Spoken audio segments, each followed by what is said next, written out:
Hello दोस्तों, आशा करता हूँ आप सब बहुत अच्छे होंगे। आइए, आपका स्वागत है हमारे YouTube channel study agri education पे। तो जैसा कि आप थंबनेल से जान ही चुके होंगे कि हम बात करने वाले हैं यूपी पीसीएस 2021 की, जो कि नोटिफिकेशन आ चुका है। तो आइए देखते हैं किसके लिए क्या है इस नोटिफिकेशन में। उत्तर प्रदेश लोक सेवा आयोग, तो ये जो विज्ञापन है वो निकाला गया है 5/2/2021, मतलब आज की डेट में। ठीक है, तो आगे देखते हैं क्या है इसके अंदर।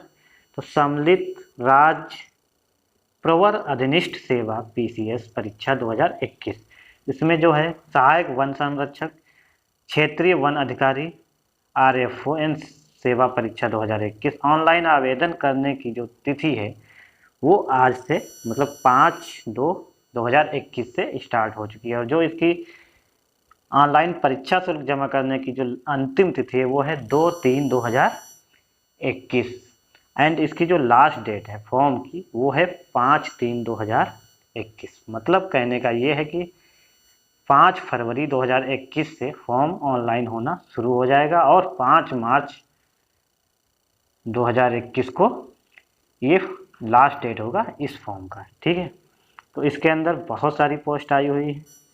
तो सबसे पहले हम देख लेते हैं कि इसका फीस कितना लगेगा। तो जो इसका फीस है वो है अनारक्षित वर्ग के लिए एंड पिछड़ा वर्ग के लिए 125 रुपये, अनुसूचित जाति एवं अनुसूचित जनजाति के लिए 65 रुपये। ओके, एंड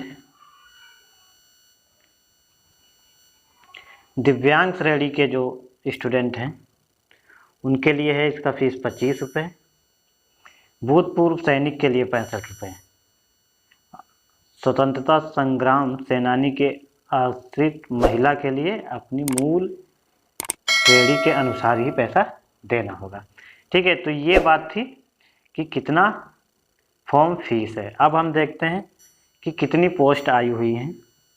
इस बार जो टोटल पीसीएस में पोस्ट आई हुई है वो है 400। ठीक है, 400 पोस्ट आई हुई है, जिसमें से एक पोस्ट है वन संरक्षक की और 15 पोस्ट हैं जो वो हैं क्षेत्रीय वन अधिकारी की। ठीक है, बाकी पोस्ट का विवरण नहीं दिया गया, लेकिन टोटल जो नंबर ऑफ पोस्ट हैं वो 400 पोस्ट आई हुई हैं।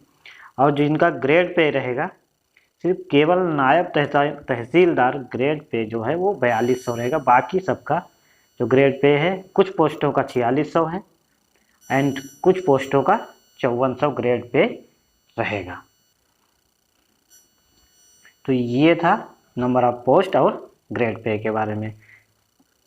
अर्हता के मामले में सम्मिलित राज्य प्रवर अधिनिष्ठ सेवा परीक्षा में सम्मिलित पद हेतु आवेदन पत्र स्वीकार किए जाने की अंतिम तिथि तक अभ्यर्थी को भारत में विधि द्वारा स्थापित किसी न्यूनतम प्राप्त विश्वविद्यालय से स्नातक डिग्री या समकक्ष अर्हता अवश्य धारित करनी चाहिए। इसके उल्लेख के लिए अभ्यर्थी अपने ऑनलाइन आवेदन के निर्धारित स्तंभ में करें, किंतु कतिपय पदों हेतु विशिष्ट अर्हताएं भी हैं जिनका विवरण निम्न दिया गया है।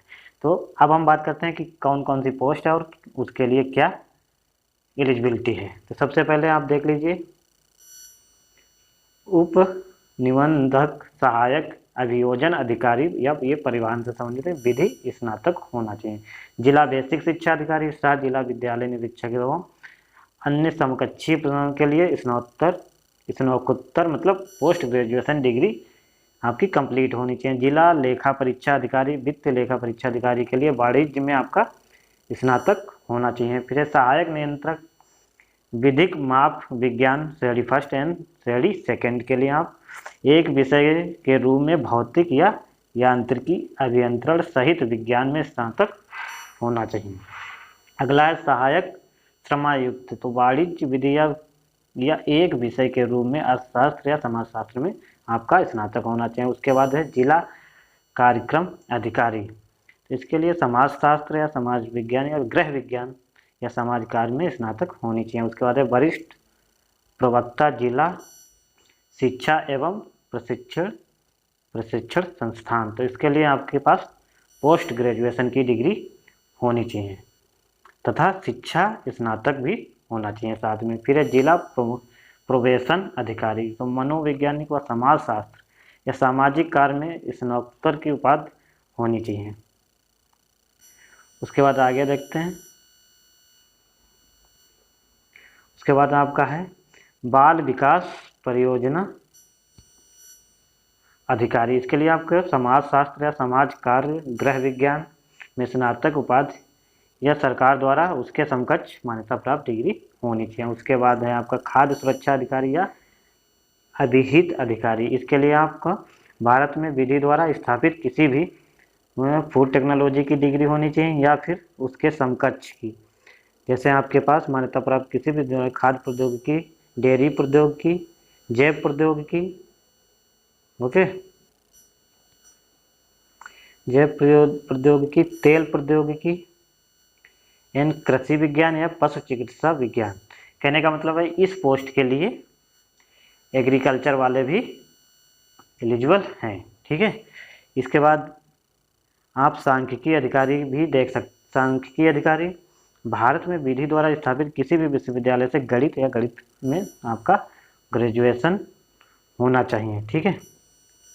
उसके बाद आपका है एग्रीकल्चर जिला गन्ना अधिकारी उत्तर प्रदेश एवं कृषि सेवा समूह खा विकास शाखा के कृषि स्नातक आपकी डिग्री होनी चाहिए। तो इस पोस्ट के लिए एग्रीकल्चर मुख्य रूप से एग्रीकल्चर एलिजिबल है, जो ग्रेजुएट है वो इस पोस्ट के लिए एलिजिबल है। तो कहने का मतलब एक ये पोस्ट एग्रीकल्चर वालों के लिए एलिजिबल है। उसके बाद आप देख सकते हैं पोस्ट नंबर 13, इसमें बताया गया है श्रम प्रवर्तन अधिकारी, इसके लिए आपके पास अर्थशास्त्र, समाजशास्त्र, वाणिज्य के साथ स्नातक या फिर श्रम संबंध, मतलब आप देख लीजिए ये आपके पास इसमें के लिए पोस्ट के लिए डिग्री होनी चाहिए। उसके बाद प्रधानाचार्य राजकीय इंटरमीडिएट कॉलेज बालक या बालिका है, तो भारत में विधि द्वारा हाई स्कूल, इंटरमीडिएट और उसके बाद आपका किसी भी पोस्ट ग्रेजुएशन आपका होना चाहिए और समकक्ष जो इसके लिए एलिजिबिलिटी है वो आपकी होनी चाहिए। उसके बाद हम बात करते हैं सहायक शोध अधिकारी की, ठीक है। तो यहाँ पे भारत में विधि द्वारा स्थापित किसी भी विश्वविद्यालय से रसायन विज्ञान में मास्टर उपाधि या सरकार द्वारा उसके समकक्ष डिग्री आपके पास होनी चाहिए, मतलब रसायन विज्ञान वालों के लिए सहायक शोध अधिकारी का ये पोस्ट है। उसके बाद हम देखते हैं पोस्ट नंबर 16 जो कि है सहायक निदेशक उद्यान, मतलब ये भी कृषि स्नातक के लिए है। तो कहने का मतलब ये जो तीसरा पोस्ट है जिसमें एग्रीकल्चर के स्टूडेंट एलिजिबल हैं, ठीक है, मेन रूप से एलिजिबल हैं। तो ये उसके बाद आपका 17 नंबर पे प्रबंधक प्रशासन सामान्य, ये AMBA समकक्ष डिग्री होनी चाहिए। उसके बाद आपका 18 नंबर है सहायक भंडार क्रय अधिकारी, तो ये भी MBA की आपकी डिग्री कंप्लीट होनी चाहिए। उसके बाद एक पोस्ट और बचा है जो कि है केवल लिखित परीक्षा के माध्यम से चयन वाले विशिष्ट अर्हता के पद के लिए यह है आपका प्राविधिक सहायक रसायन। भारत में विधि द्वारा विश्वविद्यालय से न्यूनतम 50% अंकों के साथ रसायन विज्ञान में आपकी पोस्ट ग्रेजुएशन कंप्लीट होनी चाहिए अगर आप इसमें अप्लाई करना चाहते हैं। तो ये थी कुछ पोस्ट जो हमने बता दी जिसके लिए जो भी डिग्री की आवश्यकता है वो आपकी अगर आप कंप्लीट कर चुके हैं तो आप इन फॉर्म को अप्लाई कर सकते हैं, ठीक है। तो ये था पोस्ट के बारे में। और एलिजिबिलिटी के लिए आपको बता दें कि जो आपकी एज होनी चाहिए वो 21 ईयर कम से कम एंड मैक्सिमम आपकी 40 ईयर होनी चाहिए, ठीक है। तो इसके लिए जो इस कैटेगरी में आएंगे वो 1981 से लेके 2000 इसके बीच में जिनका जन्म हुआ है वो लोग इन पोस्टों के लिए एलिजिबल हैं, ठीक है।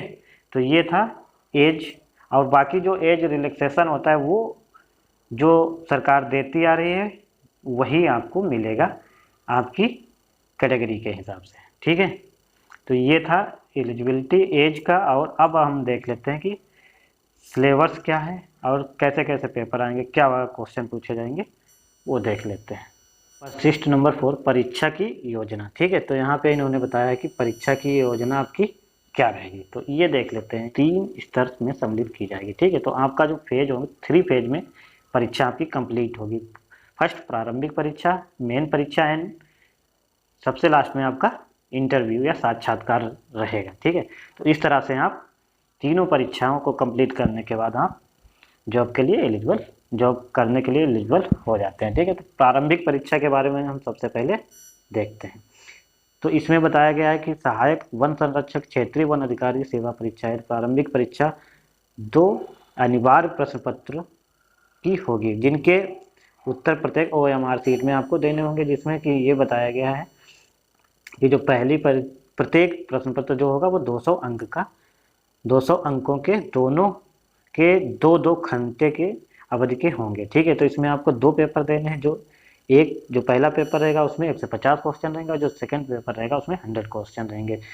तो ये जो परीक्षा होगी आपकी सुबह, फर्स्ट पेपर जो होगा वो 9:30 से शुरू होगा और 11:30 पे खत्म हो जाएगा। दूसरा आपका 2:30 से शुरू होगा और 4:30 पे पेपर आपका समाप्त हो जाएगा। ठीक है, तो इसमें क्या है कि फर्स्ट पेपर से आपके मार्क्स देखे जाएंगे और सेकंड पेपर में आपको सिर्फ क्वालिफाई करना होता है, 33% आपको मार्क लाने होते हैं। ठीक है, तो मेरिट जो होगी वो फर्स्ट पेपर के हिसाब से आपकी बनेगी। सेकंड पेपर सिर्फ क्वालिफाई नेचर का होता है, जो कि आपके क्वालिफाई होना चाहिए। ठीक है, ये आपका परीक्षा के बारे में था जो प्री में आएगा। और इसके बाद हम देख लेते हैं मेन परीक्षा के लिए। आपको मुख्य परीक्षा में निम्नलिखित अनिवार्य तथा वैकल्पिक विषय के पेपर आपको देने होंगे, जिसमें कि 6 लिखित विज्ञापन के परिशिष्ट 6 में लिखित है। तो अभ्यर्थियों को मुख्य परीक्षा है वैकल्पिक विषयों की सूची में से कोई एक चुनना होगा। ठीक है, तो आपके लिए वैकल्पिक भी रहेगा, उसमें से आपको एक पेपर कोई चुनना होगा। तो उसके लिए